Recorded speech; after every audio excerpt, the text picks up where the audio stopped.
Procrastination. जी नहीं, मैं किसी बीमारी की बात नहीं कर रहा हूँ। दरअसल हम लोगों की वो जो आदत होती है ना, हर चीज़ को कल पे ढकेलने की। सिगरेट कल छोड़ दूंगा, जिम कल से शुरू कर दूंगा, शराब कल से बंद कर दूंगा, उसी आदत का अंग्रेजी नाम है प्रोक्रेस्टिनेशन। लेकिन क्या हो अगर आपको कोई ये बता दे कि आपके पास जीने के लिए मुश्किल से 3 या 4 महीने बचे हैं।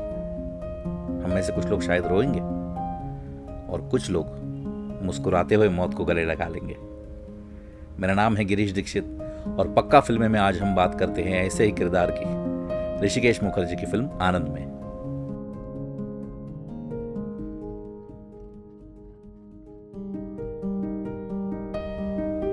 (1971) सुपरस्टार राजेश खन्ना का ब्लॉकबस्टर ईयर। इस साल की सबसे बड़ी हिट हाथी मेरे साथी, एक अलग विषय पर बनी हुई फिल्म दुश्मन, म्यूजिकल ब्लॉकबस्टर कटी पतंग और हमारी आज की फिल्म आनंद एक से बढ़कर एक हिट रहे।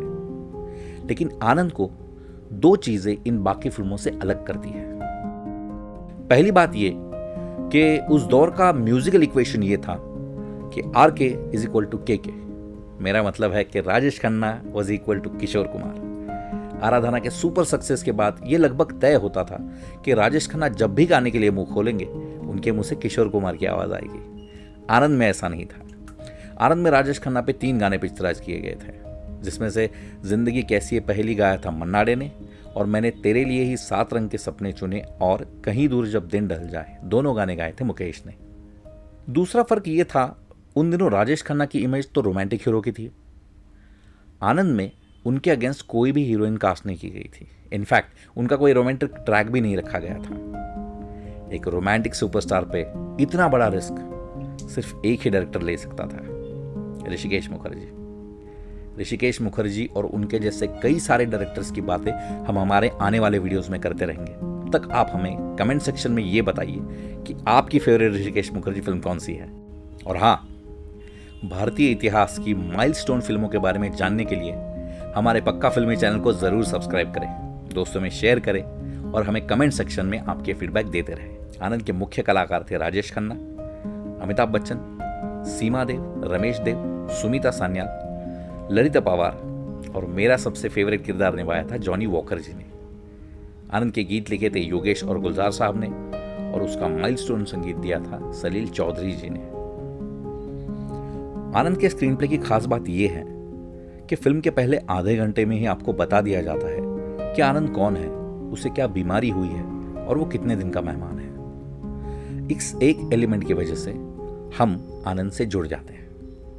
हम आनंद की सारी गलतियां माफ कर देते हैं। एक डॉक्टर के क्लिनिक में चिल्लाते हुए घुस जाना, डॉक्टर भास्कर के घर में घुसकर उनके घर में रह लेना, डॉक्टर भास्कर जिस लड़की से प्यार करते हैं उसकी मां से सीधे जाकर उनकी शादी की बात कराना, किसी भी अनजान व्यक्ति के कंधे पर धौल जमा कर उसे मुरारी लाल बुलाना और उससे बातें करने लग जाना, यहां तक कि अपने बीमारी का मजाक उड़ाना, यह सब हम माफ कर देते हैं।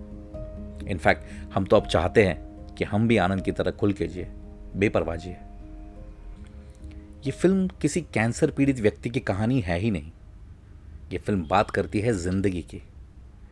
हर सीन में हमें यह बताया जाता है कि किस तरह हम हमारी जिंदगी पूरी तरह जी सकते हैं। जिंदगी को पूरी तरह जीने के लिए ये जरूरी नहीं कि हमें आनंद की तरह कैंसर या कोई और भयंकर बीमारी हो जाए, बल्कि अभी से हम जिंदगी को पूरी तरह जी सकते हैं, आनंद की तरह जी सकते हैं।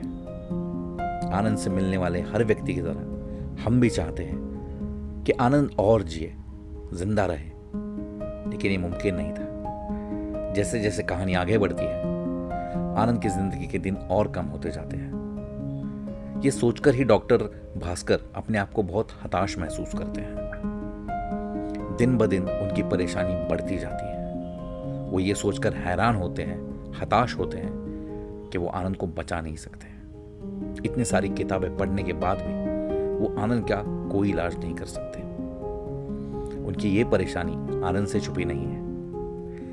उनको लगभग घसीटता हुआ आनंद अपने कमरे में ले जाता है और उनसे कहता है कि तुम्हारी वो जो कविता है वो मुझे रिकॉर्ड करनी है तुम्हारी आवाज में। पहले तो डॉक्टर भास्कर उसे ना कह देते हैं, लेकिन वो तो आनंद है। डॉक्टर भास्कर को उसकी बात माननी ही पड़ती है। डॉक्टर भास्कर अपनी गंभीर आवाज में उनकी फेवरेट कविता पढ़ते हैं, मौत तू एक कविता है। कविता के खत्म होते ही आनंद उनसे माइक ले लेता है और अपनी आवाज रिकॉर्ड करने के लिए जॉनी वॉकर का जो किरदार है, जो उन्हें नाटक के लिए ले गया था, उस नाटक का एक पूरा डायलॉग बोलता है। ये डायलॉग खत्म होते ही आनंद और डॉक्टर भास्कर बहुत जोर से हंसने लग जाते हैं। वो हंसी उस पूरे रूम को भर देती है। फिल्म के क्लाइमैक्टिक सीन में इस रिकॉर्डिंग का बहुत ही खूबी से इस्तेमाल किया गया है। आनंद फिल्म जानी जाती है राजेश खन्ना के इमेज ब्रेकिंग अभिनय के लिए, अमिताभ बच्चन के एंग्री यंग मैन बनने के पहले किए गए एक संजीदा रोल के लिए, रमेश और सीमा देव के जिंदा अभिनय के लिए, सलील चौधरी जी के संगीत के लिए और अर्थात ऋषिकेश मुखर्जी के मास्टरफुल डायरेक्शन के लिए। पक्का फिल्म में आज के लिए इतना ही। अगली बार मिलते हैं एक नई कहानी के साथ। तब तक के लिए स्टे हेल्दी, स्टे फिल्मी।